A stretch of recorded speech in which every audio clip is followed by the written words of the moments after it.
Hi Booktube and welcome to a new video. This is a Friday Reads. Allen Ginsberg, Death and Fame, poetry. More poetry. Brilliant Corners by Nuzhat Bukhari. Some non-fiction, Close to the Knives, a memoir of disintegration by David Wojnarowicz. Oh God, it's a Polish sounding name, well, he's American. David Wojnarowicz. Apologies to Polish people for butchering that name.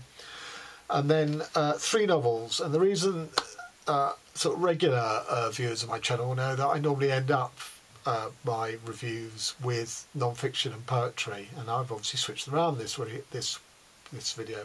And the reason for that is they're sort of thematically linked. 2 novels, Miranda July's All Fours and Nathan Knapp's Daybook. And the final novel, Kaveh Akbar's Martyr, which is also sort of feeds into these two, but maybe less sort of stringently a link. So I'm actually going to talk about the novels at the end, and that way talk about them as being interlinked. So let's start with the poetry. So Allen Ginsberg, big fan of his, poems like Howl and Mourner's Kaddish. This collection comes from the last 4 years of his life, when he was quite ill with several medical conditions. And the very early poem is called Tuesday Morn, and it's about all the sort of physical, medical and hygiene rituals he has to go through just to be able to get out the door. And it takes him all morning. He doesn't get out of the door until 1 o'clock in order to grab a couple of hours in his writing office, and then he has to come back home. So he has to go through this whole sort of panoply of sort of, you know, as I say, hygiene and medical health because of his medical conditions. And it's a very touching poem, makes you aware of the sort of the decaying body. And, you know, throughout this collection there's a lot of you know, triumph when a bowel movement has been successful because, again, of his medical conditions. So in one respect it's a sort of triumph of the human spirit versus the sort of the decaying body, but those poems are few and far between. A lot of these poems are about sort of politics of the early 90s. I think it was the 90s, yeah, 93 to 97. And these poems are far less satisfactory because they sort of tell, don't show. There's very little poetic about them other than the sort of internal rhyming, which also makes them quite childlike and quite sort of infantile style of poems. It's almost as if, as his body is sort of regressing closer and closer back to how dependent we are as babies, so his poetry reverts to the childlike. And these political poems, they just blandly state a situation. They don't bring the magnificence of his language to sort of, you know, set off reverberations and resonances. They're really sort of unsatisfactory poems, I have to say, and they are in the majority. Other problems with this collection, it's almost like an Allen Ginsberg tribute poetry act doing Allen Ginsberg.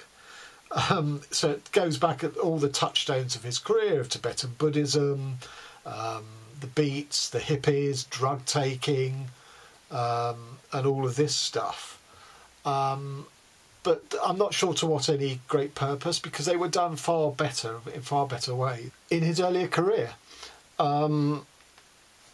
And as Ginsberg himself says, there's a poem called Is About, and it sort of goes through several different things and people in the world, and sort of what is their core, what is their essentialism, what is it that makes them them, in one line given to each one.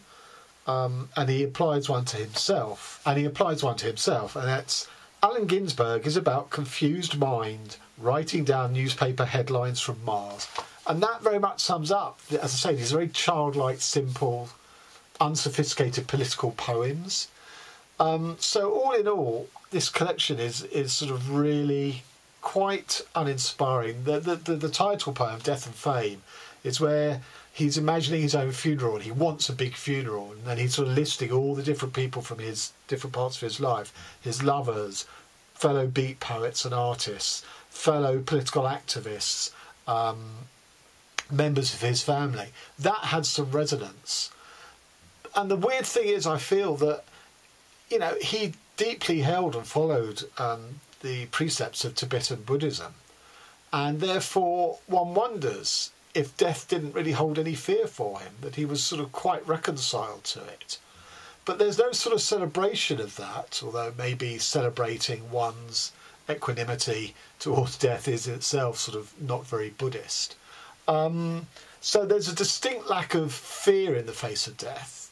But you see, to me, that would rate as, again, a triumph of the human spirit to overcome our own fears of mortality, and is worth celebrating. But it's not in here. So we get a lack of anxiety, which is a positive thing, as I say, maybe born out of his Buddhist beliefs.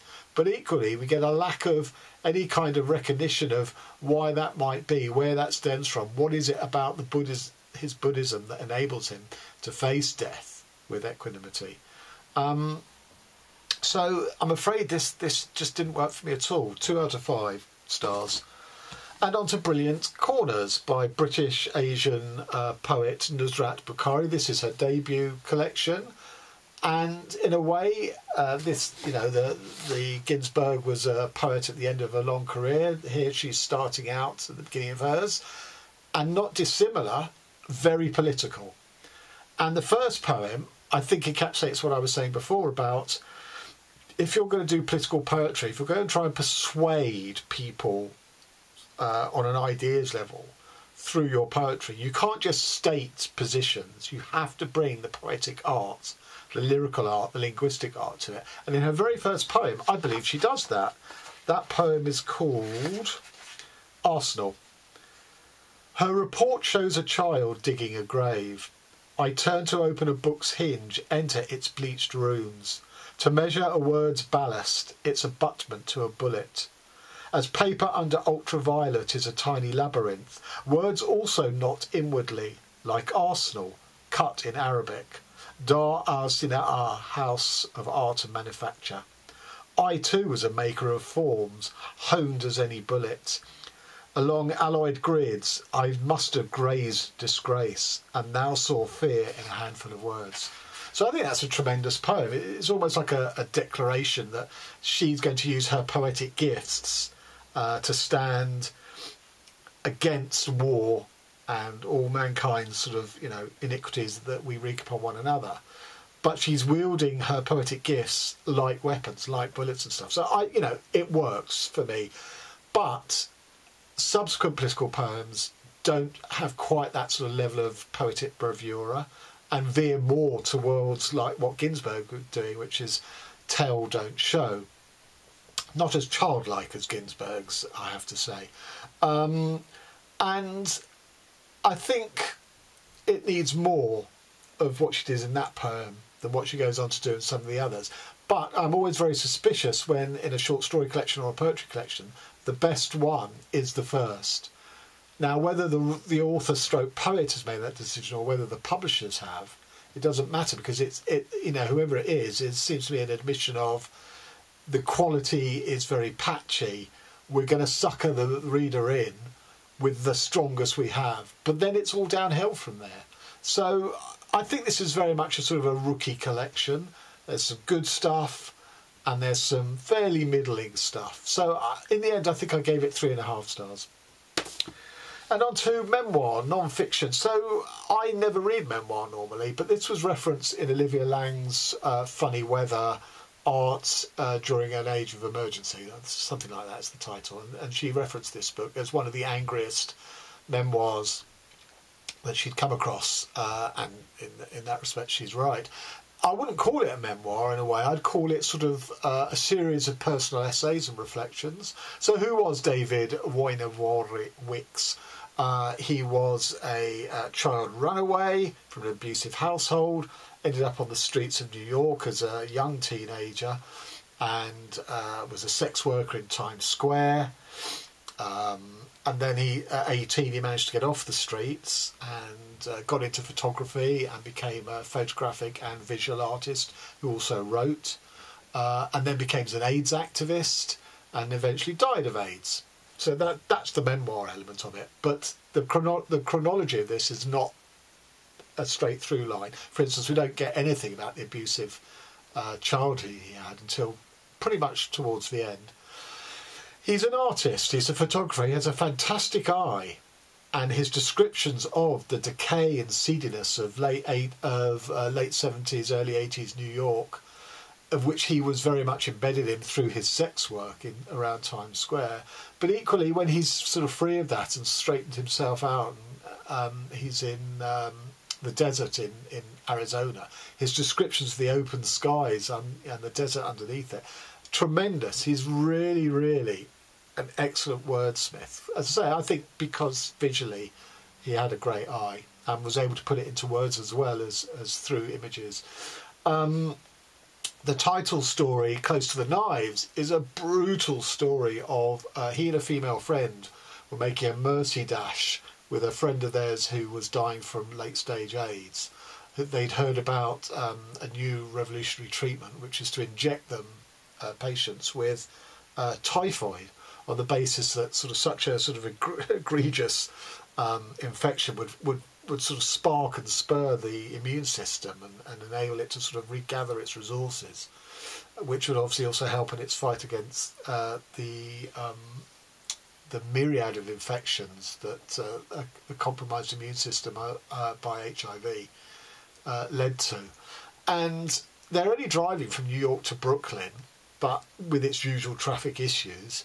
And this guy in the back, who is dying, I mean, he's not dying in the car, but he will die soon unless this treatment works. His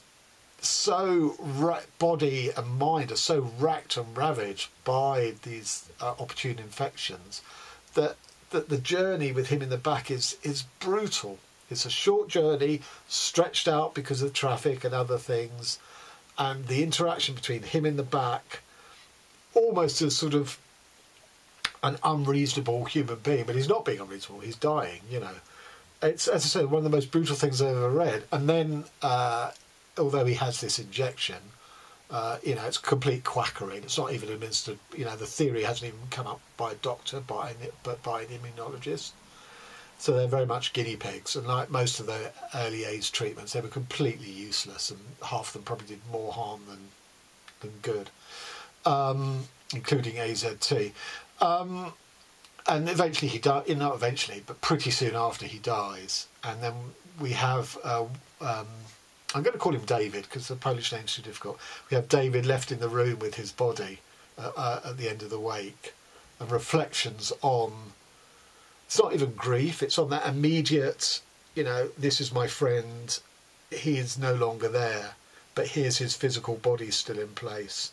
And, so it's pre-grief.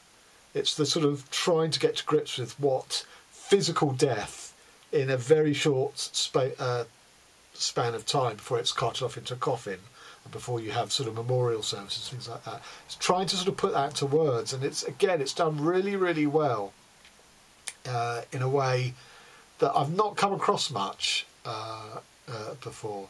There are three central essays on specifically about AIDS and AIDS activism and the forces of opposition to them, which are slightly repetitive in that it's the same baddies appear in each of them, and he's very frequently sort of comes up with these sort of violent fantasies of what he'd like to do to these people who are anti-gay and wanted people who had suffered AIDS, so that they blame them, it was down to them, it's their own faults, therefore they deserve to die. But it does ask an interesting question of, when you're so angry, when you have these fantasies of violence and vengeance or punishing evildoers, what is that line between, well, it's all very well just keeping it as a fantasy, but that's only harming you, really, that's tearing you up. But, what degrees lie beyond that, where you actually do something, but you can't go to the full extreme of killing them, which is what your fantasies are saying. So there's that sort of grey area, and how far can you progress within it, which I thought was sort of a very interesting idea. And just to give an example of just how eloquent he is on these sort of notions of sort of grief and losing a friend every week to this terrible disease. One of the first steps in making the private grief public is the ritual of memorials. I have loved the way memorials take the absence of a human being and make them somehow physical with the use of sound. I have attended a number of memorials in the last 5 years, and at the last one I attended, I found myself suddenly experiencing something akin to rage. I realised halfway through the event that I'd witnessed a good number of the same people participating in other previous memorials. What made me angry was realising that the memorial had had little reverberation outside the room it was held in. A TV commercial for handy wipes had a higher impact on the society at large. I got up and left because I didn't think I could control my urge to scream. There is a tendency for people affected by this epidemic to police each other or prescribe what the most important gestures would be for dealing with this experience of loss. I resent that. At the same time, I worry that friends will slowly become professional pallbearers, waiting for each death of their lovers, friends and neighbours, and polishing their funeral speeches, perfecting their rituals of death rather than a relatively simple ritual of life, such as screaming in the streets. I worry because of the urgency of the situation, because of seeing death coming in from the edges of abstraction, where those with the luxury of time have cast it. I imagine what it would be like if friends had a demonstration each time a lover or a friend or a stranger died of AIDS. I imagine what it would be like if each time a lover, friend or stranger died of this disease, their friends, lovers or neighbours would take the dead body and drive with it in a car 100 miles an hour to Washington DC and blast through the gates of the White House and come to a screeching halt before the entrance and dump their lifeless form on the front steps. It would be comforting to see those friends, neighbours, lovers and strangers mark time and place and history in such a public way. So what I think is so intriguing about that is, yes, there's this sort of raw anger and bitter anger, almost cartoonish. Again, this sort of fantasy of violence and vengeance at the end. But previous to that, there's some really acute observations on the social ritual of memorial. But when you're having a memorial every week, because people are dying from an epidemic every week, it changes the uniqueness of each memorial. So they all blend one into the other and people become professional memorialists. And I just think, again, you know, you've got the sort of acuteness and awareness of an observation like that, and then how quickly it sort of elides over into the sort of emotional kickback and violence of the gesture of driving these people, you know, to throw bodies at the White House. So terrific stuff. 5 stars. Now on to the novels. We have Miranda July's All Fours and Nathan Knapp's Daybook. This is a book essentially about female sexuality around the early onset of menopause. I think it's called something like perimenopause, something like that. And this is about a male sexuality of someone who's been brought up in a strict religious upbringing and therefore sexually repressed. So both about sexuality, female sexuality, male sexuality. I'll talk about them individually and then come back to talk about books about sexuality, I suppose. So I loved Miranda July's The First Bad Man. She constantly kept me off balance within it, and that's what I really liked about it, as well as his off-kilter characters and their sexuality. And when this started, it's about a relatively successful writer, female writer. She has a husband and a young boy who managed to beat all the odds to get born because his or her placenta burst and sort of filled everything, including the boy, with blood. But they managed to deliver him and sort of revive him, and he lived. I say he. She and her husband do not gender him, so it's a they all through. And initially I thought, oh no, we're not going to have any of the off-kilter stuff that we had in this. It's going to be something like, you know, a suburban family tale. But very quickly it goes fairly wildly off the rails in that respect. So again, shares the tenor of this book. So what happens is, as a new mother, or relatively new mother, she hasn't had much time away from home, and she tells her husband, and he's quite agreeable to it, that she's going to go to New York for 2 weeks and see friends there, and also get some writing done in peace and quiet, because she won't have all the mothering duties. And but what's slightly different is, rather than fly there, she's going to drive across country. She's going to make a road trip. And as I say, the husband's all quite happy, you know, for her to do this. And they plan it out, and where she's going to have to stop, and, you know, a single woman on her own, you know, which towns to avoid, which ones, you know, all that sort of stuff. And on day one, she reaches her sort of mileage, but she's not quite in the right place. She's in a town still in California called Monrovia, which is actually quite close to the town that she lives in, or close enough.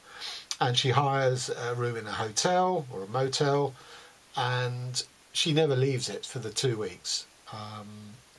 And it gets sort of slightly strange in that before she decided she was going to stay the whole 2 weeks there and not tell anyone, and fake the fact that she was in New York, she sees this guy filling up a car when she's filling up with petrol, and it turns out he works at the local Hertz Rent-A-Drive, and there's something about him that is that is the reason that keeps her in this town instead of going on to New York. But it's not an instant sexual attraction. There's just something intriguing, or it says about her own mental state, that she needs to find something intriguing about him to keep her rooted. He has a wife, young wife, who is a would-be interior designer, and she contracts with this wife to redesign her motel room and make it very stylish, very elegant. And the motel proprietor is happy enough to have this go on, because he's not paying for it, our heroine is. And once it's done, and it's so beautiful, and it's almost a fantasy in and of itself, he realises he can call it a suite and charge 3 times the money. So he's more than happy for her to do it. So we have most of the first week is taken up of our heroine and this designer redesigning her motel room. The second week is our heroine trying to consummate the relationship with this designer's husband, but he wants to remain faithful to his wife. So they do things, they share things, there's some physical contact, but there's no sort of consummation through sex. And what July is so good at doing is the tension, the unreconciled tension of the heroine, who wants more than she's getting, but yet is also carried away and transported by what she is getting, this relationship with this guy, the little scraps that he's offering her, and that she offers him back, is it just ratchets up on the reader. It's incredibly, you know, you're absolutely drawn into, you know, it's quite a mad setup, but you feel the tension and where will this end? How far can she and they together take it? But she has to get back at the end of the 2 weeks, because she's got an interview with a huge pop star that has been sort of put off several times. So, you know, she's forlorn that she never managed to sort of consummate it with this guy across the 2 weeks. And now that she's going back home, you know, how will she ever see him again? Anyway, she gets back home, and unfortunately, this pop star has blown her out again.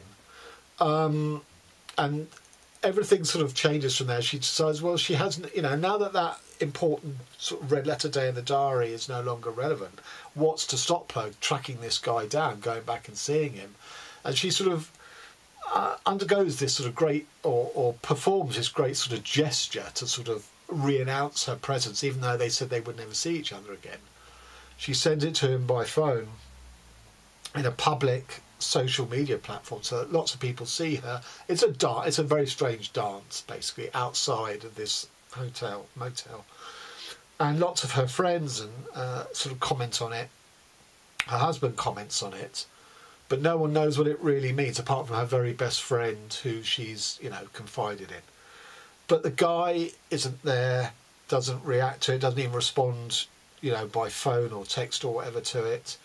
And she learns that with the $20,000 that she paid the wife for the interior design, that they've been able to leave town and buy a house and start living their family dream. They're going to have a family together. So he's gone. He's out the picture.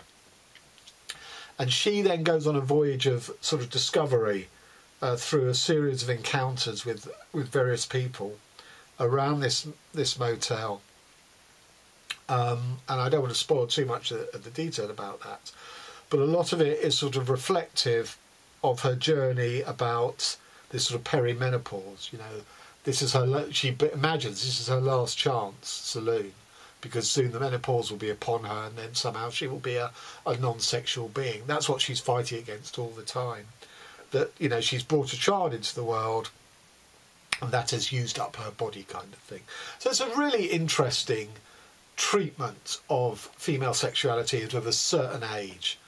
There's lots of sexual exploration for her in it, stuff that she's not tried before, or at least we assume she hasn't tried before. And it was great. You know, it's potty in places. It's almost stretches credulity, but there's enough there, I think. Certainly I was kept hooked right through to the end. So, you know, 5 stars. She's not everyone's cup of tea, I get it, but I really like her writing based on these 2 novels. Now we come to Nathan Knapp. So, as I say, this guy, you know, is it autobiographical? Is it auto-fictional? There have been suggestions. I don't know. I don't care, really. But the character in here has been brought up in a strict religious upbringing, very sexually repressed, to the point that, again, the beginning, I think, oh, I'm not going to enjoy this, because it seems like he's almost been lobotomised by his upbringing. And one of the first metaphors that we're offered, I don't think works at all. Most of the local buzzard population roost together every night just beyond the pine plantation, in the mixed hardwoods that resume a dozen or so yards from the riverbank, high in a pair of bone-white sycamores at the mouth of a shallow inlet, about 200 yards from where I now sit. The carrion eaters congregating in the dust together above the shallow water, poking out the obscenity of their naked necks from within their black feathers, as men's dongs once extruded from dirty trench coats in the days of blue cinemas. Now I know exactly what he's referring to when he's talking about, you know, the sort of men in trench coats sort of flashing in you know, when they're in sex shops. But I don't see that as akin or a good analogy to the description of the curved featherless nature of a vulture's neck. It just didn't work for me. It seemed to be a gratuitous glomming on of a sexual image to something that isn't sexual. So I really had fears for this book, but actually as it wore on, it won me over.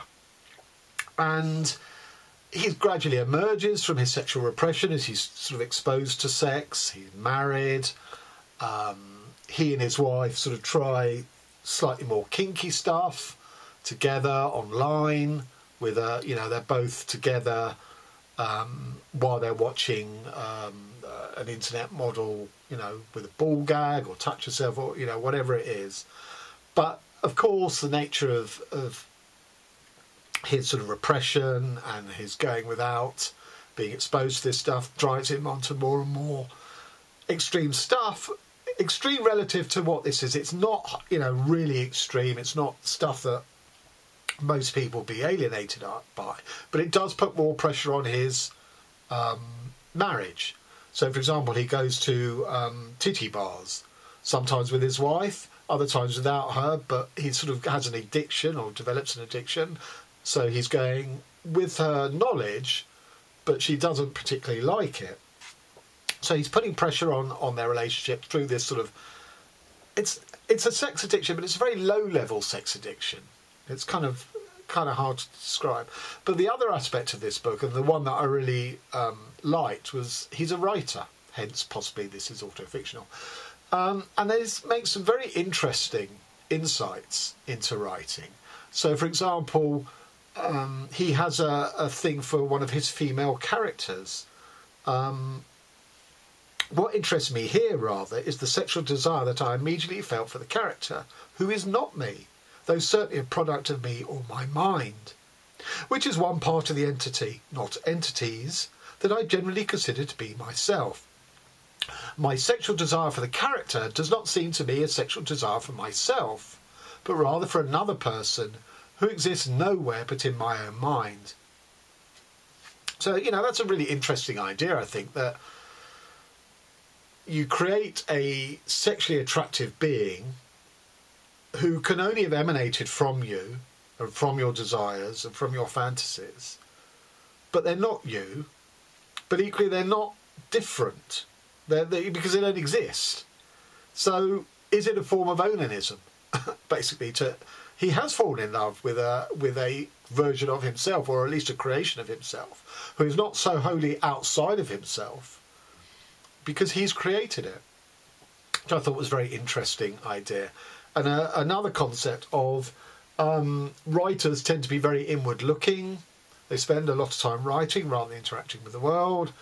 They're sort of asking themselves questions of their being in the world, what the world is. And the books they produce then for the masses, because let's face it, most people don't read novels, don't read literature, unless they're forced to at school or at university or whatever. But most people don't read books like Nathan Knapp and Miranda July. It's only weird people like me and presumably some of you who are watching this to get recommendations of other books. So most people don't read the books that the writers are spending so much time and self-analysis and on in producing. And he's saying that's because these people, the real world, most of the people who don't read, they don't want to know. They don't want to know the questions that these writers are asking themselves. What is being? What is life? What is the meaning of life? What is death? All these sorts of things. These people want to keep all that stuff remote so they can get on with living life. And therefore there's this sort of disjunction between the people writing books and the people out there, most of who are, you know, avoiding them like the plague. So I do think, you know, ultimately this book won me over, and I gave it 4 stars. But it got me thinking, because I literally read it straight after this. This book annoyed me in so many ways, because it's about male sexuality, yawn. It's about Christian repressed sexuality and the lid coming off it, yawn. It's about a writer, indulgent. It's about a lot of dreams are reproduced in here. And the characters in the dreams are drawn from his real life, mostly dead, but not all. And he describes them as ghosts. I mean, you know, I don't like dreams in books, and I certainly don't like the idea of ghosts. There's so much that irritated me in this book, despite it winning me over by the end, that I love this, female sexuality. I didn't like the male sexuality bits of this and other things that annoyed me. Is it because the history of literature, you know, ever since its inception, really, is dominated by male writers and male publishers? And, you know, we're surfeited with stories about male sexuality. And thank God there's been a movement in recent years to open up the market for people writing about, you know, non-heterosexual relationships, for women writers, just, you know, from writers of other cultures. So that a book like this, which, you know, is lesser well-trodden path than a book like that. And is it simply that in my 40 years of reading, I've read so many versions of this story that it just bores me, whereas I haven't been as exposed to nearly as much of versions of this story, and it thrilled me. And I throw that out there. I don't actually know the answer, and I wonder if this is a bit of a simplistic take on it. As I say, in the end, I did warm to this book. Although, you know, the stuff about the sexuality I found tedious in a way that the stuff about sexuality in here, I didn't. So it was just a thought that struck me. And the third novel, Martyr by Kaveh Akbar, fed into the Knapp and this a bit, in that it's a story of a young man who was born and raised in his early years in Iran, And when his mother died in a plane that was a civilian passenger plane that was shot down accidentally, or maybe not accidentally, by the American military, and she died like all the passengers, the father then emigrated to America with the son. And he had a typical American upbringing, given that his skin was not, pure white, so therefore faced lots of challenges, but ended up going to university in Indiana, dropped out, knows he wants to be a writer, but, is too much of a pleasure head and becomes addicted to alcohol and pills, and doesn't really achieve anything in his sort of early 20s. Eventually, goes to AA, has a sponsor to help him stay clean.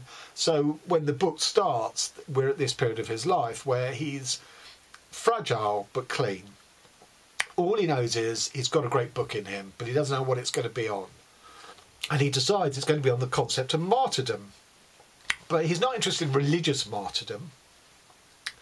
And he's casting around for, well, if it's not religiously or nationalistically motivated, what is it about martyrdom? In a way, his father was a martyr, because he gave up his whole life after his wife had died to, bringing up his son in a foreign land and devoting everything. All his work was devoted for his son to send him to university, all that sort of stuff. And there's a brilliant image in here of during the Iran-Iraq war, and I assume this is true. I mean, I don't know, I haven't researched it, but it's brilliantly described in here, of an angel of death, whereby one member of the platoon would be singled out and would be put on a horse and made to look like an angel with a sword, and at night would go along the battlefields when it was all quiet, full of men dying or dead already, and he would go there as the angel of death to basically stir the last reserves of energy of these men to not be cowards and not, revoke and rescind and question their God, but to stay true to the faith, which had several purposes. One was they could only be true martyrs in the sort of Islamic sense if, they'd given their lives for Islam, in this case for Iranian Islam over Iraqi Islam, in other words, Shia Islam. So, they had to stay faith, they had to stay true in order to become martyrs and to be, given the gift of heaven. But also, for those still living in the army, if they saw these men die with sort of fortitude and stay true right to the end to giving their life, it would, supposedly, sort of stiffen the resolve of those still left in the army. There's just this brilliantly strange image of death with this sort of, all too human angel of mercy riding, around the battlefield to keep men faithful to the cause and to the religion and to their God. I found that a brilliantly described image, and it sort of feeds and suffuses all of this novel in a way. And his uncle is totally PTSD from it. The war's over, his uncle's back in Iran, but is a broken man because he's faced so much death and been quite part of a conspiracy to provide a deceitful version of it, really. Anyway, so this boy decides that he's going to, as I say, write a book about martyrdom, and he's sort of collecting things from history of Joan of Arc and the Buddhist monk who set himself on fire to protest Vietnam and stuff, and his own father. But he lives with his best friend, and occasionally they're also sexual partners. And his best friend says, look, there's an artist exhibition in New York, they're in Chicago at the time, where she's been diagnosed with terminal cancer and is in stage 4, or, at the point of death. And as an artist, she's decided that she's going to live as a living art exhibit in a museum in New York while she dies, and that is the exhibition. And it sort of smacks of Maria Abramovich's thing, where she, the artist, sat in a gallery and would hold conversations with the members of the audience who'd come and talk to her. In this case, it's tailored towards talking to her about death. And because she's effectively martyring herself in public, His friend suggests that that they go to New York and that he go and visit her in the museum, which he does several days in a row for about 4 or 5 days, and holds these conversations with this artist. I'm not going to sort of spoil the plot aspect of it, but she gives him a concept that sort of crystallises everything that he's been sort of flailing towards, and that she calls him, he wants to take his life, his own life, because he feels that he wants an important death that people remember him for. But in order to do that, he has to have lived a life of importance in a way that she's a relatively famous artist. Her death will be remembered, especially if she's doing it in this very performative way. And he's searching for, well, what is it in my life that's going to give my death meaning? And she suggests to him that he's an earth martyr, that he's talking about being an earth martyr, that he's not being a martyr for religious reasons or nationalist reasons or any other reason, but he's being a martyr because death comes to us all. And for most of us, we don't understand it. We don't understand its purpose. We don't understand what it signifies. We don't understand what the implications of death are cast back on our lives. So it's being an earth martyr, trying to grapple with the nature of death and not accepting it blindly, but shaping it, making it have meaning, which therefore casts a shape and shadow and light back on the life that you live. So I think there's lots of really interesting ideas here. Unfortunately, the solution to that is really cheesy and saccharine, and was very predictable. I predicted it because it comes out of the plot and the characterisation rather than the ideas. So this novel works on an ideas level, but is not that brilliantly well served by the plot. Equally, there are sections in between each chapter, and each chapter is devoted to a different character. His father, his late mother, his uncle, the one who rode around the battlefield, his best friend who he lives with, his sponsor. And so chronologically it's all over the place, which is fine, that's not an issue, but they're split up by extracts from the book of martyrs that he finally writes, which don't really add anything. A lot of them are almost poetic in their sort of non sequiturness of what he writes. They're only 1 or 2 page long extracts, and they don't really add much to the idea of martyr, because ultimately this isn't a book about martyrdom, it's a book about death, and a book about how we live life once we understand and are conscious every single day that all this is going to come to an end. So it was really let down by its ending and by what it offered about life that would shape death. I felt that really fell flat, so I gave it 3.5 stars. And the reason I say it sort of interacts with these is because these characters too are sort of having midlife crisis, although here he's a 20-year-old bloke, he's not midlife. And particularly Nathan Knapp, there's a lot of walking because of where he came from with such a small community, that the churchyard, he knows everyone buried in it, they're either related to him or they're people he was at school with or he knew, and he knows the cause of death and the age of death for each and every one of them, from children to people who died of old age. So there's a lot of stuff about death, and he too he has no higher ambition in life than to be buried in this graveyard and to have his name on the headstone.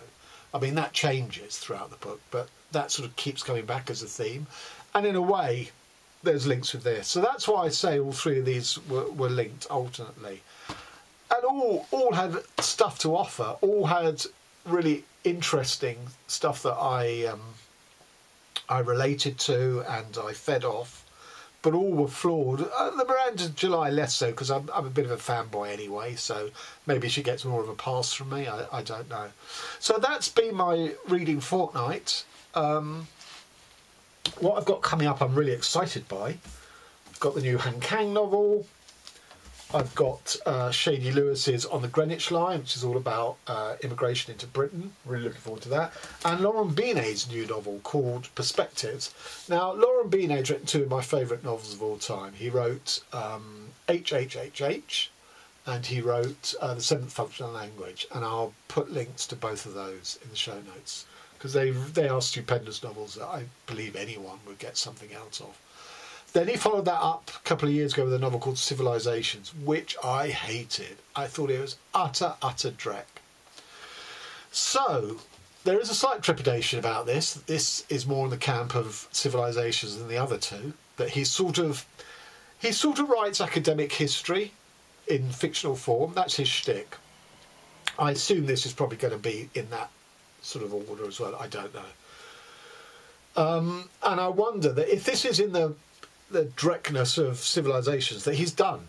He's taken his ideas as far as he can do it, and unless he changes, he ain't going to produce anything worthwhile reading. So to me, this is a litmus test whether I continue on the journey with Binet beyond this book or not. I mean, I really hope and pray that this is magical like the first two, but there's a sinking feeling part of me that it isn't.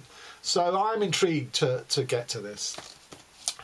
And then finally, a bit of a cock-up. I'm a big fan of Nathalie Sarraute, a French nouveau roman writer from the 60s. Her work's quite hard to get hold of. And I saw one listed in Thrift over in America, and I bought it. It wasn't that expensive. They're much more expensive on Amazon because they're so hard to get. But the reason it was quite cheap was because it's in French. I can read French, but I wouldn't do a tough read like Sarraute would offer in French. So this is called Portrait d'un Inconnu, which I think means Portrait of an Innocent.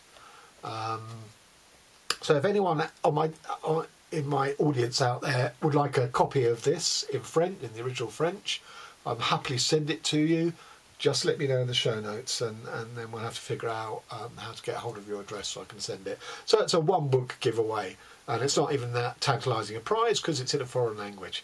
So big boo-boo from me on that front. Okay, so there you have it. Till next time. Thanks very much.